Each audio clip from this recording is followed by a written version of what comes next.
Hi friends, ನಿಮ್ಮೆಲ್ಲರಿಗೂ ಕೂಡ ನಿಮ್ಮದೇ ಆಗಿರ್ತಕ್ಕಂಥ ಯೂಟ್ಯೂಬ್ ಚಾನಲ್ ಸ್ಟಡಿ ವಿತ್ ಪರಶುರಾಮ್ಗೆ ಸ್ವಾಗತ ಅಂತ ಹೇಳ್ತಾ, ಎಲ್ಲರೂ ಕೂಡ ಕಾತರದಿಂದ ಕಾಯ್ತಕ್ಕಂಥ ಒಂದು ನಿಮ್ಮ ಅರ್ಹತಾ ಪರೀಕ್ಷೆಯ ಫಲಿತಾಂಶ ಅದು ಬಂದುಬಿಟ್ಟು KRTT 2025ಕ್ಕೆ ಸಂಬಂಧಪಟ್ಟಂತೆ ಅಪ್ಡೇಟ್ ಬರ್ತಾ ಇದೆ. CSE ಅವರು ಇದೀಗ ತಾನೇ ನಿಮ್ಮ ರಿಸಲ್ಟನ್ನು ಏನು ಮಾಡಿದ್ದಾರೆ, ಪಬ್ಲಿಷ್ ಮಾಡಿದ್ದಾರೆ. ಸೊ ಯಾರ್ದೆಲ್ಲ 82 ಅಂಕ 89 ಅಂಕ ಇದೆ ಅವರು ಖಂಡಿತವಾಗಿ ಎಲಿಜಿಬಲ್ ಆಗಿದ್ದೀರಾ ಇಲ್ಲ ಅನ್ನೋದನ್ನು ನೀವು ಹೋಗಿ ನೋಡಬೇಕು.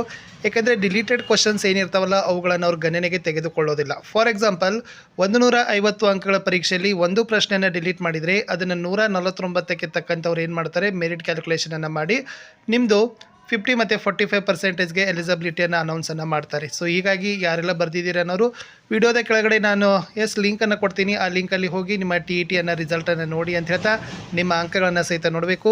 ಸೊ ನಮ್ಮವರೇ ಆಗಿರ್ತಕ್ಕಂಥವ್ರೊಬ್ಬರು KRTTಯಲ್ಲಿ 129 ಅಂಕಗಳನ್ನು ಗಳಿಸಿದ್ರು ಅನ್ನೋದನ್ನು ನಾನು ನಿಮಗೆ ಹೇಳ್ತೀನಿ. ಯಾಕೆಂದರೆ ತುಂಬ ವೆರಿ ಹ್ಯಾಪಿ ಪ್ರೌಡ್ ಮೂಮೆಂಟ್ ಅಂತ ಹೇಳ್ಬೋದು.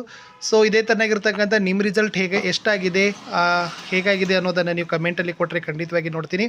ಸೊ ಯಾರೆಲ್ಲ TETಯನ್ನು ಎಲಿಜಿಬಲ್ ಆಗಿಲ್ಲಲ್ಲ, ಡೋಂಟ್ ವರಿ. ಸೊ ಮುಂದೆ ಬರ್ತಕ್ಕಂಥ TETಯಲ್ಲಿ ಮತ್ತೆ ಎಲಿಜಿಬಲ್ ಆಗ್ಬೋದು ಅಂತ ಹೇಳ್ತಾ, ಸೊ ನಾನು ಸಿಗ್ತೀನಿ ಇನ್ನೊಂದು ಹೊಸ ಅಪ್ಡೇಟ್ನೊಂದಿಗೆ. ಇಲ್ಲಿಯವರೆಗೆ ವಿಡಿಯೋ ವಾಚ್ ಮಾಡಿದ್ದಕ್ಕೆ ಧನ್ಯವಾದಗಳು. Have a nice day. Bye.